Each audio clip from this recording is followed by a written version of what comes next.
Good evening, and thank you for joining us to tonight's program on aging and intimacy in the time of the coronavirus. I am Carney, Artistic Director of the Dortort Center for Creativity in the Arts at UCLA Hillel. For those of you not familiar with the Dortort Center, or with me, the Dortort Center is a cultural and artistic arm of Hillel at UCLA. Our mission is to connect and strengthen Jewish students' identity through the arts. Our programs also reach out to the Jewish community at large, whose support is vital and sustains us. Since becoming the artistic director almost 16 years ago, we have showcased the works of over 100 artists locally, nationally, and internationally in our 5 gallery spaces encompassing almost 3,000 square feet of viewing areas. During every spring quarter, each academic year, we have exhibited hundreds of student artists from the UCLA School of the Arts and Architecture, giving each student a platform to display their chosen medium and the opportunity to get their art juried and win cash prizes. We have supported the dancers in the brilliant dance routines from the Department of World Arts and Culture, have collaborated with the UCLA Theater Department, have welcomed young award-winning composers in collaboration with the UCLA Herb Alpert School of Music. We have presented documentaries, have hosted book events, produced original play readings, and much, much more. Tonight's program is a first in a new series, which we are developing for our audience during this unprecedented period in our lives. Arts and culture nourish our souls. It's what makes us human. It enriches our lives and connects us to our deepest emotions. Now more than ever, we need that connection. I'd like to thank my Hillel colleague, Giselle Haken, Director of Community Philanthropy, for her technical expertise in running this Zoom program tonight. And now, ladies and gentlemen, it's my distinct honor to introduce our outstanding guests. Our moderator this evening will be Distinguished Research Professor of Law and the Jonathan D. Varat Distinguished Professor of Law Emerita at UCLA, Dr. Carole Goldberg. Our 2 stellar panelists are Dr. Ellen Castel, Professor of Cognitive Psychology at UCLA, and Dr. Ben Karney, Professor and Chair of the Social Psychology area within the Department of Psychology at UCLA. Before we start, I'd like to share a short bio of Dr. Carole Goldberg. In 2018, Professor Goldberg retired after 46 years on the UCLA faculty, during which time she served as Associate Dean of the School of Law, Chair of the UCLA Academic Senate, and from 2011 until 2016 as UCLA's Vice Chancellor for Academic Personnel. Her teaching and extensive publications have primarily focused on federal Indian law and Native American tribal legal systems. Since 2006, she has served as Chief Justice of the Court of Appeals of the Hualapai tribe in Arizona. In 2011, President Barack Obama appointed her as one of 3 presidential appointees to the Indian Law and Order Commission, which Congress created to recommend improvements in safety and justice in Indian country.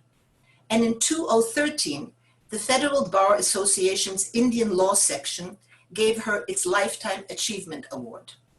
Professor Goldberg served on the board of directors of Hillel at UCLA for more than 20 years, including 2 years as its president, and now sits on its board of trustees. Please help me welcome Dr. Carole Goldberg. Well, thank you very much, Perla, for that very generous introduction, very thorough as well. And I want to salute you for the extraordinary leadership you provided for the Dortort Center for more than a decade. And I know that there is no program like it anywhere in the Hillel universe. You've really created something unique and envied around the country and around the world. So thank you very much for inviting me to serve in this capacity. I am thrilled to be introducing today and moderating for this program two outstanding faculty members from UCLA's Department of Psychology. And before I speak of them individually, I want to point out something that many of you may already know, which is that UCLA's Department of Psychology is really a jewel in the crown of UCLA's College of Letters and Science. It is regularly ranked among the top very small handful of psychology departments in the entire country. And it is quite wonderful that we are able to have two distinguished faculty members from that department for this program this afternoon and evening. And I'll just say a bit about each one of them, because more important is for you to hear what they have to say today. But they represent two different subdivisions, branches really, of UCLA psychology department. Alan Castel is a cognitive psychologist, which means that he basically studies the internal mental processes of human beings, the things that go on in your brain, like memory and perception and attention and learning. He has focused most recently in his 2018 book, published by Oxford University Press, on the aging process. It's called Better with Age, The Psychology of Successful Aging. And of course, as somebody who has progressed along in the age cycle of life, I'm particularly interested in hearing what he has to say about that.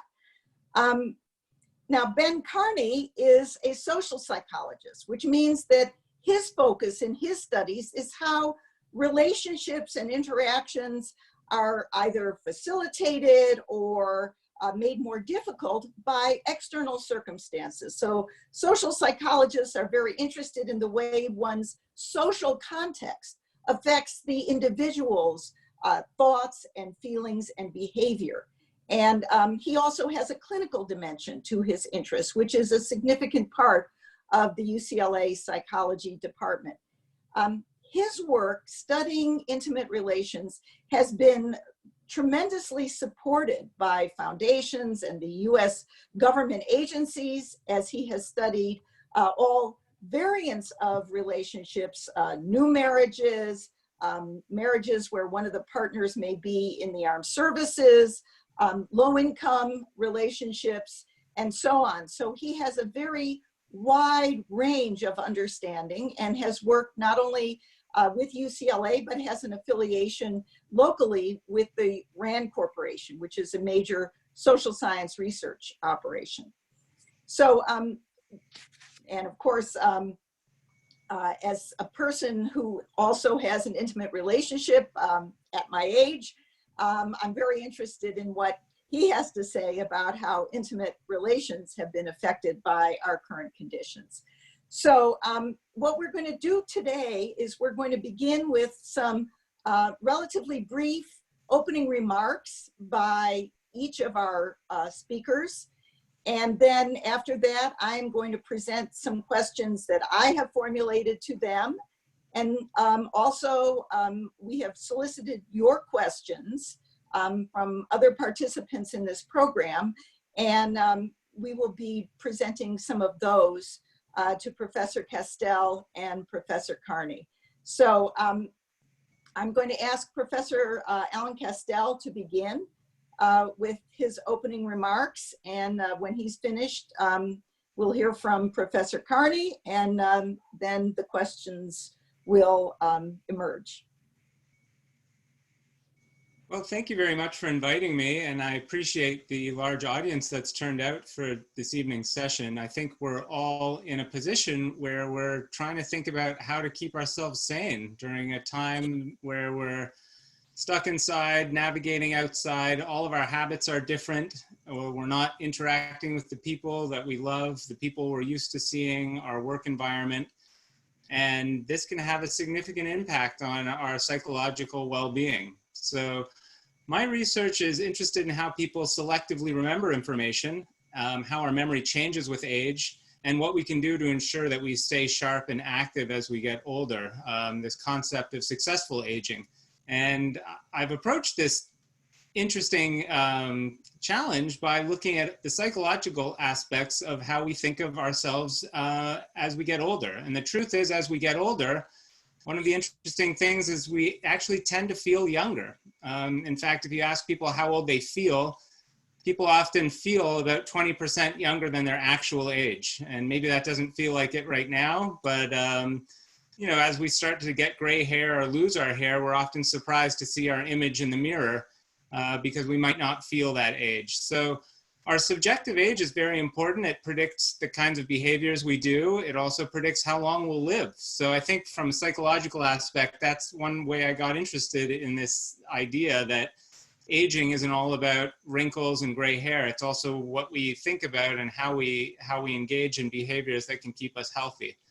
And probably the first thing people think about as we get older is, why can't I remember the name of so-and-so? And does that mean I'm getting dementia?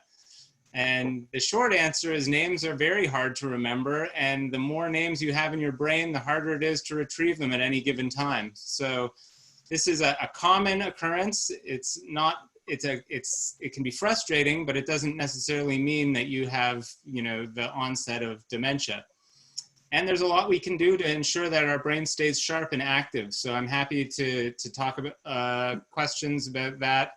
And I'm sure we'll get into some issues that we're faced with today, why we can't do the things we're used to doing and how that impacts our learning and memory. Thank you so very much. You've opened a lot of doors with those remarks, and I'll be stepping within with my questions. Okay, so I'm Ben Carney, and I'm happy to be here, happy to contribute to anything that goes on at Hillel, and not just because Perla Carney's my mom. I study intimate relationships, and I've been studying intimate relationships for 25 years formally, and about 20 years before that informally. And it's because there's a mystery to intimate relationships, which is that most people want the same thing out of them. You want closeness, security, you want forgiveness and compassion from your partner. People know what they want, and all over the world have similar ideals. And yet this desire, this goal, is very hard to reach. Even when two people are together and want the same thing, which is closeness, comfort, passion, security, it's very, very hard to achieve. And so often people who get married with tremendous optimism end up finding themselves years later disillusioned, getting divorced, or being unhappy and having their goals for a long-lasting relationship unfulfilled. For me, that's a mystery. Why is it that good people, loving people, smart people all over the world find this goal so difficult to achieve? And that's what my research has been about. Mm-hmm. And one of the first things that my research has done is said, well, what are the conventional reasons that common wisdom says people's relationships go bad? And if you pick up most self-help books, what you're going to be told is relationships go bad because you don't work hard enough. Or relationships go bad because you didn't know how to have a better relationship. So there's lots of people who will accept your money to teach you how to have a better relationship. And my thought was that can't possibly be true, because I know people who are relationship scientists who don't have perfect relationships. So clearly knowing about how to have a good relationship, that's not enough. And so my work has been about what are the forces outside of relationships that make some couples have an easier time of it and some couples have a more difficult time of it. I've also looked at communication. I've also looked at how couples interact and argue, and I can talk about that. But in this time of so much stress, it's especially relevant to talk about how is it that the stress outside the house affects what goes on inside the home and inside the bedroom. And I'd be happy to talk about that. Wonderful, wonderful, and we will. But first I'm going to ask a question of Professor Castel. And it begins with some of the work that I've done in my own research and in my own service to Native communities. So I've spent time, I've participated and worked with a number of Native communities, and that has made me quite aware of sharp differences in attitudes and practices towards elders as between those communities in the Native world as a generalization and mainstream American culture.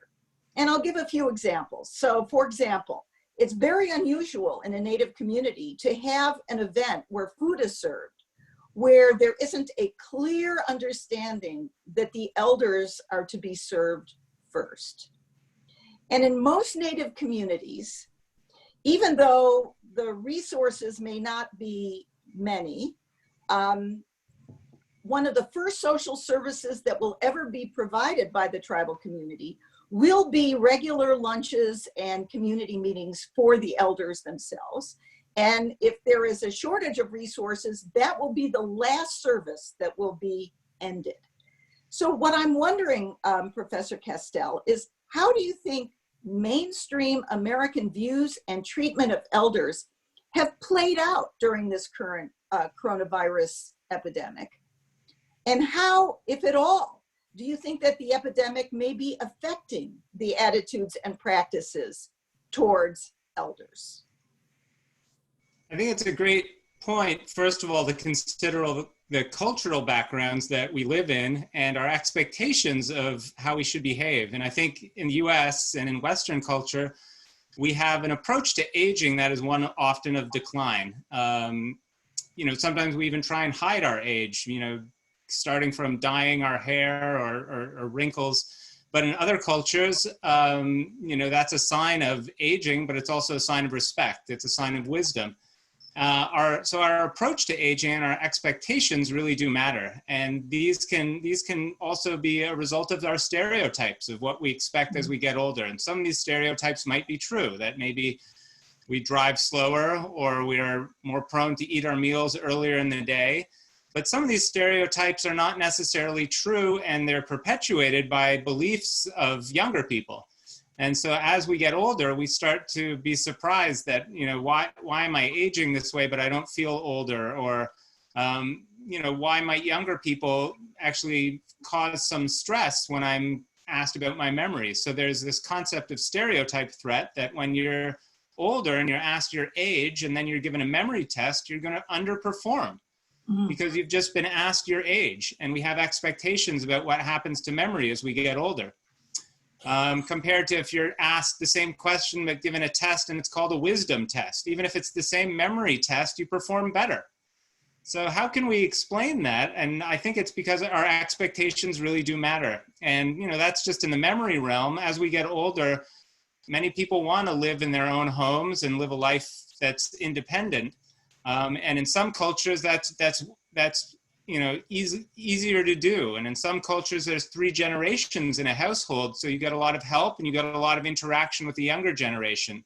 And that can benefit older people, but it can also benefit younger people. I had older grandparents when I was growing up. I'd spend time in South Florida, and I got a real glimpse into their life and how they told me stories that defined who I am today. Stories that my parents didn't share with me even.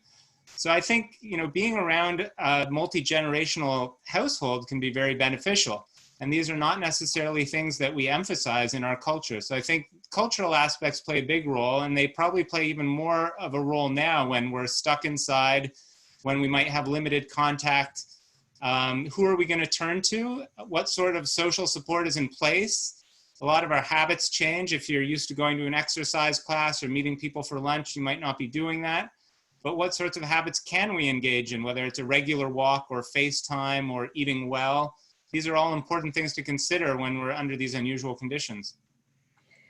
And as far as the general way in which elders have been perceived during this time when the vulnerability of elders to this epidemic seems to be much greater. Are you seeing anything in the way mainstream America is responding to this epidemic that may suggest some shifts or at least some greater understanding of some of these stereotypes and issues? I think there's certainly some shifts, some awareness of how we have to be careful. I think one interesting, if not concerning thing is when we say social distancing, what we really mean is physical distancing. We really don't want to be close to people who could spread germs and disease, but we do want to maintain social connection. And that it becomes harder and harder given physical distancing. But to call it social distancing, in fact, we want to do just the opposite. We want to stay in touch with people. We want to know how they're doing on a day-to-day basis. And that can be more challenging, absolutely. On the flip side, I think loneliness can be more of an issue, especially for people who are used to getting out and seeing people and interacting, whether you're working, whether you're playing golf, whether you're going to your exercise class, even just getting a regular cup of coffee. And the sad part of that is there's scams out there that will directly target people who are, set to receive a stimulus check, who are concerned about what's going to be opened or closed, and will more likely answer the phone or answer an email that they might not normally be paying attention to. So probably the worst thing we can do now, and I find even myself, I have more time on my hands, I'm reading all of my emails, I'm looking in my spam folder even, and there's a lot of stuff there that I shouldn't be paying attention to. So I think those are things that we need to alert ourselves to, that our time is, even though we're still busy and pulled in many directions, we want to be careful who we connect with and why we're connecting with those people. Thank you. Well, my next question is going to be for Professor Karney. And again, like my earlier question, is going to begin with some personal experience. So unlike many couples, my husband and I are very accustomed to working at home together. We're retired academics in allied fields. We have regularly collaborated over many decades on grants and publications. In fact, we have 2 books currently in production together. We're also empty nesters. But for many couples, the epidemic has caused them to spend more time together at home than they have perhaps in quite a long time, perhaps more than ever. And this time together is sometimes accompanied by great stress over economics, children's stay-at-home online education, care for family members suffering from illness. There have also been newspaper stories about reported increases in domestic violence. Professor Carney, my question for you is research being contemplated or underway to understand what's going on in intimate relationships under these circumstances? And does existing research on successful intimate relations suggest any advice or best practices for couples trying to cope with these challenges? Great questions. So is research being contemplated? Yes, yes, yes. In fact, my own lab is doing research on this topic. So we've had an ongoing longitudinal study of couples in Los Angeles who we've been studying for 10 years. And suddenly, we used to go to their houses and interview them. Now we can't. But what we can do is call them up and say, hey, we know all these things about you before this global pandemic. How does what we know about you before predict how you're doing afterwards? And I have colleagues all over the country that are doing, comparable studies. Basically everyone is scrambling to do research on this because this is the most important thing that's happening on the planet Earth right now. And so it's hard to ignore. So the data aren't in yet, but we certainly can begin to figure out, hey, on the basis of the data that do exist, that we've already seen, what can we predict is going to be going on with intimate relations right now? And there's a couple things. So for one thing, we know that one of the issues that couples struggle with is negotiating differences of opinion. So the closer that you get with somebody, the more inevitable it is that you and that person will disagree, right? Carole, you and I don't know each other so well, so we've had very few disagreements in our life. My mom and I know each other quite well. We've had more disagreements. My wife and I spend a lot of time together, there's just many more opportunities for us to disagree. So some people have said that the fundamental process in an intimate relationship is negotiating those disagreements. And that's a challenge in the best of times. What we can speculate that what the virus has done, what the global pandemic has done, is turned up the pressure on those discussions. Mm-hmm. So whereas before, like, I don't like the way you load the dishwasher. Well, this is the way I load the dishwasher. Maybe you should load the dishwasher. Oh, it doesn't really matter.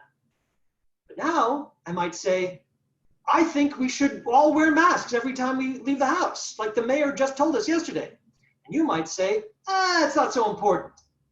Or I might say, I don't want to see anybody until this is over. And you might say, well, I think we could at least see, my parents or your parents. Now, what used to be a disagreement that maybe we can just agree to disagree feels like life and death. So what's that going to mean? It's going to mean that the couples who have, prior to the epidemic, an ease, a flexibility, a successful way of negotiating difference, mm-hmm. those couples might be okay during this epidemic. In fact, more than that, those couples might find themselves growing even closer because the epidemic gives them lots of opportunities to do something that they do well, to feel the good feeling of, oh, I get it, we're a team. We may not start out at the same place, but we end up in the same place, and that's great. Mm-hmm. So the epidemic requires the couples that have those skills to exercise them a lot, and that might actually be good for their relationship. On the contrary, there are some couples who, before the epidemic, have more difficulty with disagreements. They're more likely to retreat, to have difficulty compromising. And those couples might have much worse time during the epidemic for the same reason, though, because the epidemic requires couples to negotiate things. If you're in each other's space more, you have to negotiate more.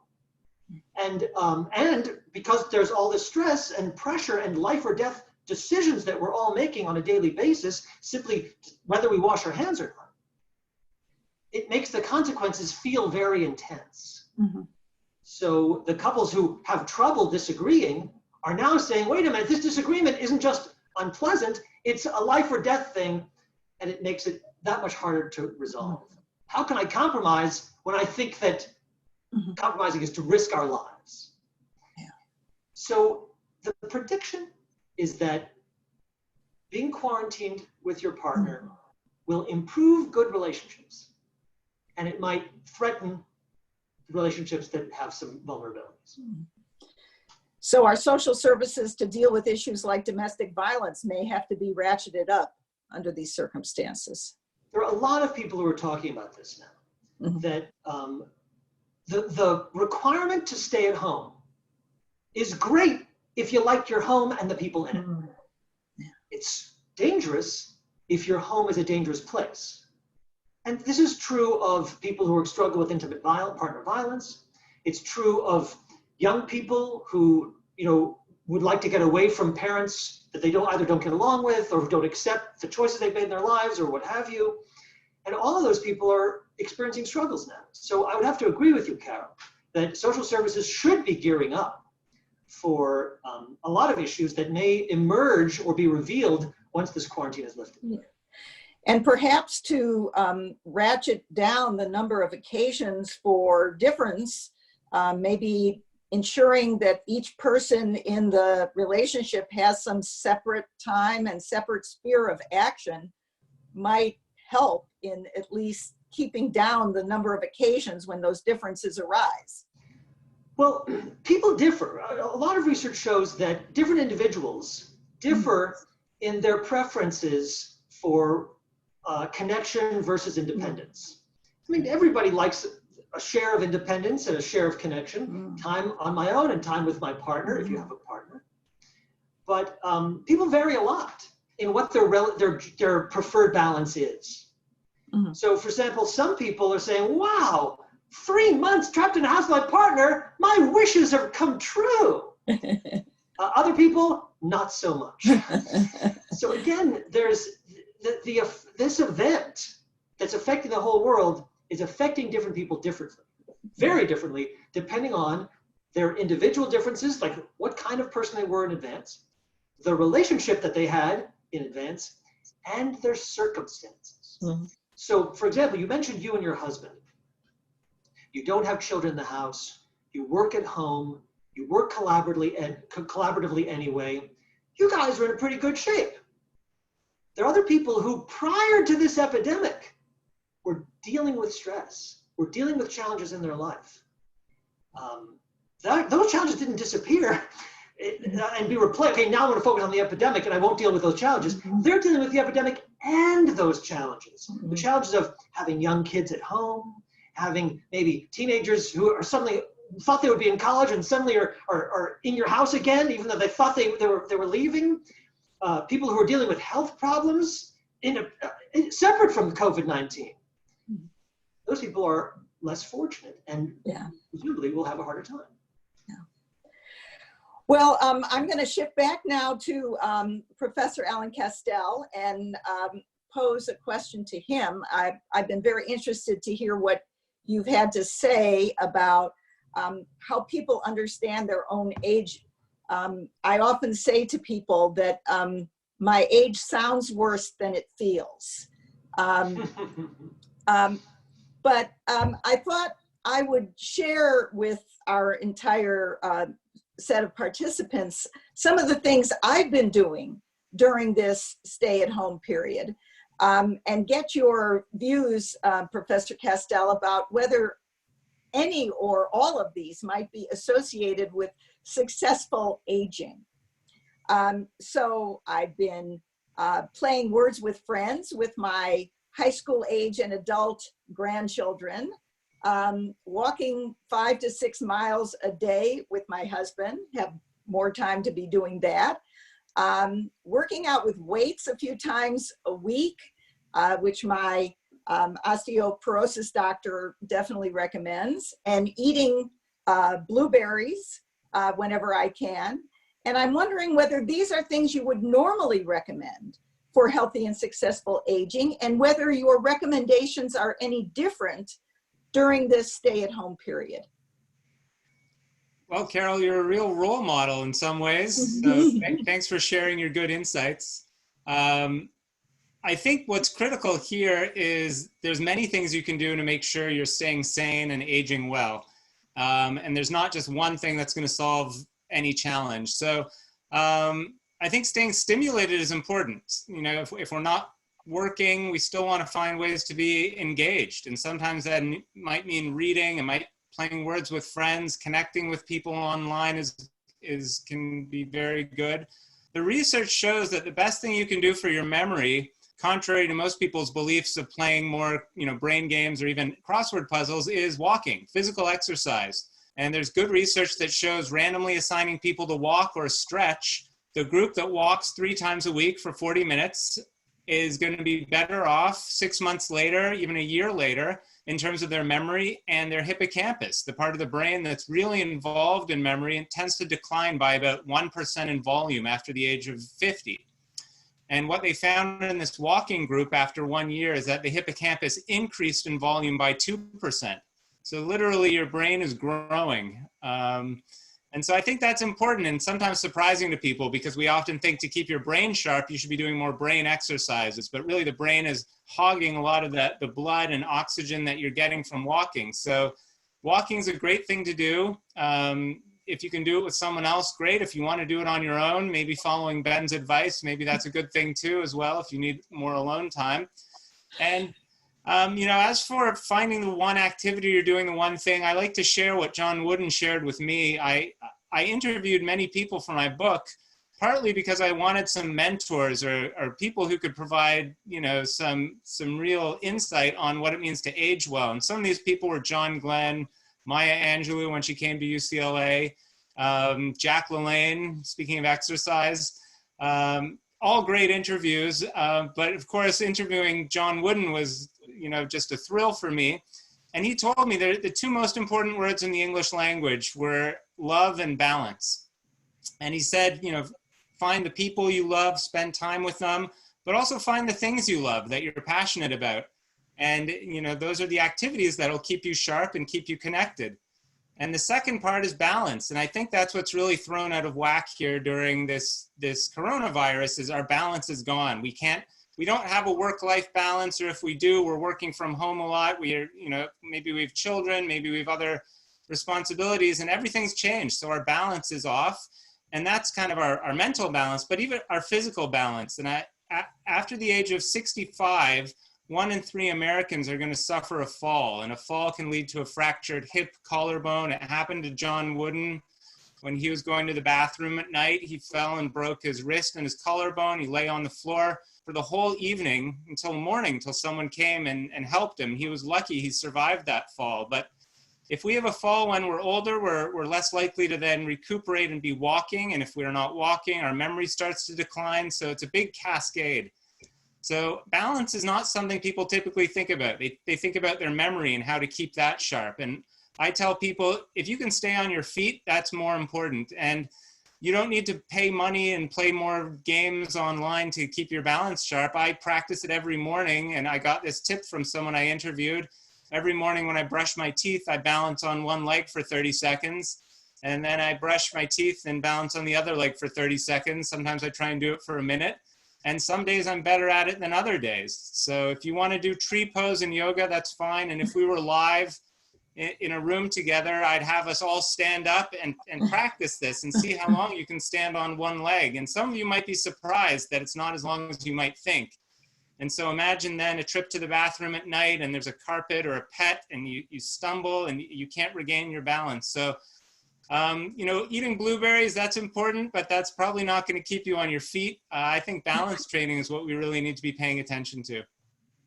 Well, you've suggested to me at least, a dilemma of the coronavirus response, because all this additional walking, and these walks are longer now during this pandemic period because there's both more time and fewer other ways of getting out and about. But for any of our participants tonight who live on the west side of Los Angeles, you will probably know that there is a hazard associated with all this walking, as well as a potential gain to one's memory. And the hazard is exactly what you identified, which is falling. Because although we have the wonderful long growing trees, planted many of them nearly 100 years ago, their roots are wreaking havoc with the sidewalks. And my advice to everybody who's listening and watching is keep your eyes down. The other hazard, of course, is that the physical distancing required under this epidemic circumstance often suggests the need to step aside when others approach. And sometimes the only option for stepping aside is walking into the street. And my big fear these days is not so much catching the virus, it's getting whacked by a car as I'm trying to avoid the virus. And you know, here's where some of the attitudes towards elders in our mainstream American society become evident, because I'm positive that were this a Native American community, younger people would always step aside if an elder were coming. That has not been my experience consistently walking about in this community. Notwithstanding my husband's shock of white hair, I will acknowledge that I'm in disguise to some degree, but he most definitely is not. And interesting revelations about those attitudes just from the experience of walking. No, that's a great point. We have to be careful when we're outside for a number of reasons. And, you know, luckily I'm from Canada. We don't have the snow and ice here to also make it even more complicated. But I think we do have to pay attention and be present. A lot of even younger people are prone to falls because we're on our phone and we're looking down, we're not present. Before you know it, you're bumping into someone. So I think being more aware of our surroundings, whether someone's wearing a mask or not, is really critical during this time. I would agree. All right, so I have another question for Professor Karney. And the question I have for you is, do you see any positive outcomes for the quality of relationships that you can envision from this prolonged period of togetherness? I was almost going to call it confinement together, but prolonged togetherness. Do you see any potential positive outcomes? Great question. I just want to start by saying that although you can't see it, I am standing on one leg right now. And will be doing so for the rest of this meeting. So, look, the effects are going to be different for different people. One thing that seems pretty clear is that the quarantine is going to slow some relationships down and speed others up.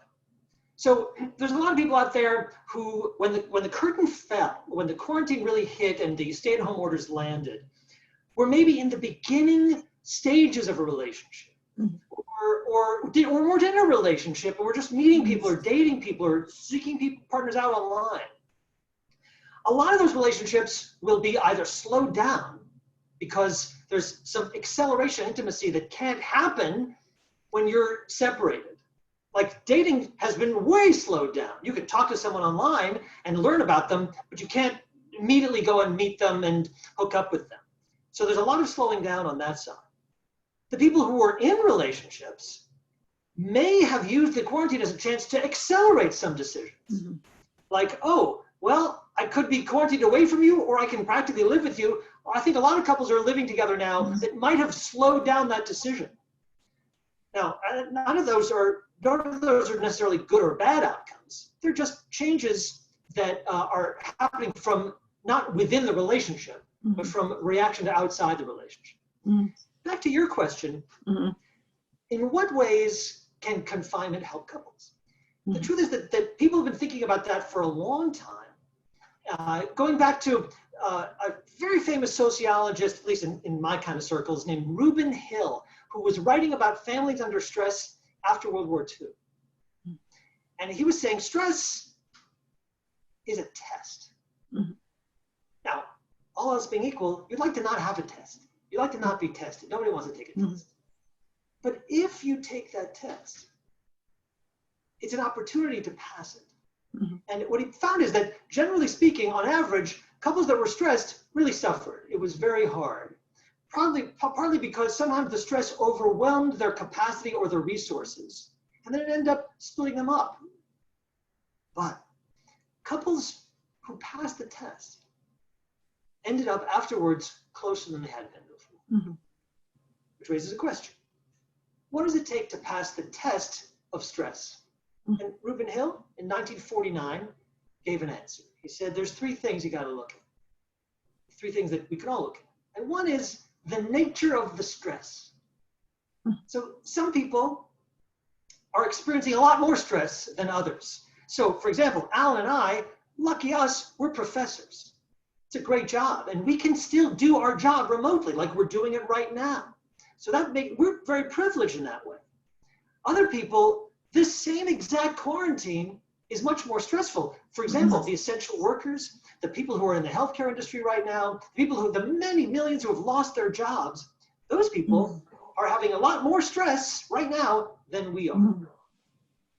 Well, the more stress, the harder it is to pass this test. The less stress, the easier. That was the first thing. The second thing he wondered about, that he said you got to pay attention to, is the resources that are available to address the stress. Now, I don't know who's on this call, but a lot of people on this call have resources that make it easier to deal with this quarantine. For example, if you can afford to hire people to deliver food to your house, well, that's great. And that's one less stress and one less source of exposure for you. Lots of people who don't have those resources, who either don't have money in the bank, don't have a continuing income, or don't have access to a lot of the services that make life either easier for some people, even during the quarantine. So Reuben Hill said, some people have more or less stress. Some people have more or less resources. And there was a third thing. The third thing was, how people think about the stress. He said, you know, when a stress happens, when there's a crisis, you can think about it as a disaster that's inflicted on you, or you can think about it as a challenge to overcome. And it makes a difference. It turns out that the families who say, wow, this is a challenge, but we can get through it, you know, on average, did better than the couples that said, oh my God, why us? This is terrible. And, you know, we're the victims of circumstance. Mm-hmm. So there was some mental piece of it that made a difference. So his theory, which people have been studying for decades, and which my own lab has elaborated in the last 15 years, says, if you know how stressed, the nature of a stress that a couple's experiencing, and if you know the resources that they can muster to cope with that stress, and if you know how they've interpreted that stress, you can begin to figure out which couples will be able to pass the test and emerge from a crisis stronger than ever, with a confidence that if they have a future stress, they'll be able to face it because they faced the stress successfully in the past.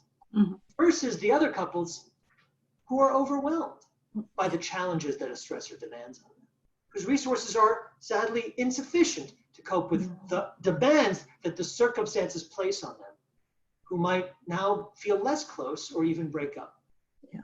So your question is, can this be good? It can, but it requires a lot. A lot of things have to go right. Yeah. And you mentioned the resources, and certainly those of us who are more fortunate under these circumstances can be in a position to share resources with those who are not so fortunate. And it's great that there are many communal organizations in the Jewish community and elsewhere that are providing opportunities for that. Excellent point. Yes. So what you've said, and I hear, is that one of the resources that can be brought to deal with this stress is to figure out how best to be thinking about the challenge that you're facing, or the circumstances that you're facing. Are there any other approaches or practices that might be helpful to families or couples as they're trying to manage or make it through this stressful time? I can't speak for everyone, but I think there is. I think there are some general strategies, and I want to highlight one because I know there's not that much time left. Mm-hmm. And it goes back to this idea of negotiating difference. Mm-hmm. What makes it hard to resolve a difference with someone that you love? Like, why is it that when I'm talking to someone who I love to pieces, we still find ourselves in opposite corners? Mm-hmm. And the way people have been thinking about it recently is it's hard to figure out the difference between what has been called vertical conflict versus horizontal conflict. Those are not terms that are familiar to most people, so I can define them. A vertical conflict is a conflict that has a right answer, where one side is right and the other side is wrong. If we have a disagreement about what the capital of Portugal is, one of us is right. And it's probably you, because I don't actually know the capital of Portugal. But there's a right answer. If we have a disagreement about what kind of delivery to take, whether we should have Chinese food or Italian food tonight, there's not a right answer. We just have different values, different preferences. If there is a right answer, if it's a vertical conflict, then I can try to convince you you're wrong, or you might try to convince me that I'm wrong. But if it's a horizontal conflict, which is just a difference of preference, then we don't have to convince each other of anything. We just have to negotiate what we're going to do, given that we want different things. Why do I go into this detail? Because in relationships, what happens sometimes is that couples have horizontal conflicts, but they think they're having vertical conflicts. Mm-hmm. In other words, couples frequently face a difference in preference. Mm-hmm. I want something, you want something else. But instead of negotiating, they think, I am right to want what I want, but you are wrong to want what you want. So if I can just talk and convince you about your wrongness, you'll see that what I want is actually the right thing to want. Yeah. This works never. This is a bad strategy. But it comes easy. I mean, it's natural, and I've engaged in it myself. Because if you want what you want, you're like, well, if I admit that you have a point, that you are allowed to want what you want, then I might not get what I want. That doesn't feel good. The challenge, so you asked for a strategy, and the strategy is to remember that most conflicts are horizontal conflicts. They're conflicts of values, which means we both have a right to want what we want, even if we want different things. So what do you do in that circumstance? Well, and this is not easy, and it's especially not easy under stress. But to lean into your partner and say, all right, let me understand what you want, because you have a right to want it. So let me understand what you want. I still have the right to want what I want, but let's hear what you want. And then we'll get to me, and then I'll get to talk about what I want. And then instead of convincing each other, no, we'll never debate again, but we can negotiate. Yeah. And a negotiation could be, oh, we'll compromise that maybe we'll see something in the middle. Maybe we'll do it your way this time. Maybe we'll do it my way next time. Maybe I'll give in on this, but hopefully I'll get my way on something else. There's all sorts of answers that become possible if you're negotiating, that are impossible if you're debating. That's excellent advice. The strategy is the minute that you notice that you're debating your partner, that you're trying to convince your partner of anything, just stop. That's not going to work. No one's ever been convinced of anything ever in the history of life. Okay. Well, I want to close with one last question for Professor Castel. And it's similar to the question that I asked Professor Karney about potential positive outcomes. And the question is, do you see any potential positive outcomes for successful aging as a result of some of the practices that we're engaging in because of this pandemic? I'll give you one possible illustration, and that is people gaining greater facility with technology that enables them to connect socially with those they care about and love. It's a great question. And yeah, I think we've all been challenged to learn how to use our computers and Zoom. Hopefully, if and when we get through all of this, it makes us also more appreciative of the unique times we have with one another. I think I actually take for granted, even when I go to UCLA, all the incidental contact I have with friends and colleagues and Ben Carney, just at the water cooler or at the mailroom, and those are really important social connections that we take for granted. And people have studied retirement, and they know that when people retire, even the bigger you are in your professional field, sometimes the harder you fall. And I think that can be the case here too, that when unexpectedly we're not going to work or we're not doing the things that we like to do, how do we adjust? So I think, like Ben said, the stress that's presented to us hopefully will make us stronger, but also make us appreciate the things we had, what habits that we like to engage in again, but also maybe changing some of the bad habits we've had or the habits that weren't healthy or useful. So in a way, we're wiping the slate clean. We can start again. We know what things are important to us, who's important to us, who we stay in touch with, who we want to spend more time with, who we want to see again. While at the same time, maybe changing some of our habits of how we, maybe unhealthy behaviors, whether it's snacking or, being able to go to the gym, not being able to go to the gym. I think we'll be evaluating these things, and we'll have to see how we can adapt, and that will influence how well we successfully age.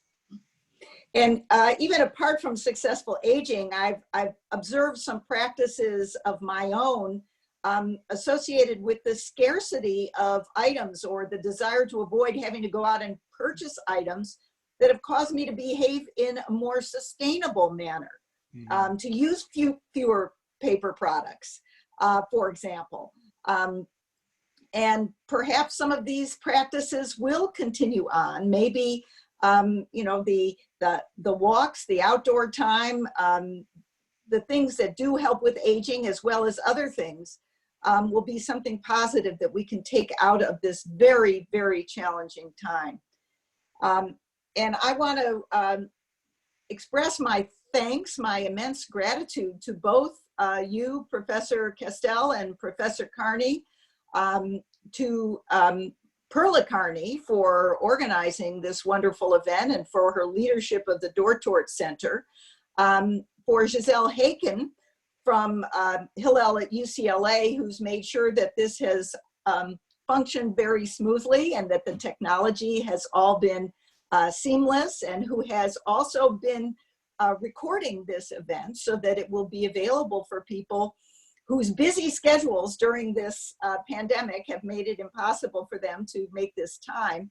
And I just want to wish everyone continued safety and good health, and that we're, soon to be in a position where we can begin to approach some of our prior, what we now call normal life.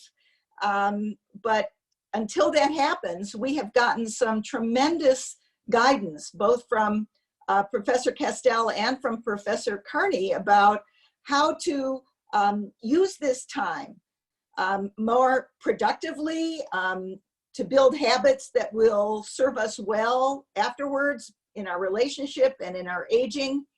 And I want to thank you all who have joined us for this program and who are part of our larger Hillel at UCLA community. And I look forward to seeing you for real in person sometime soon.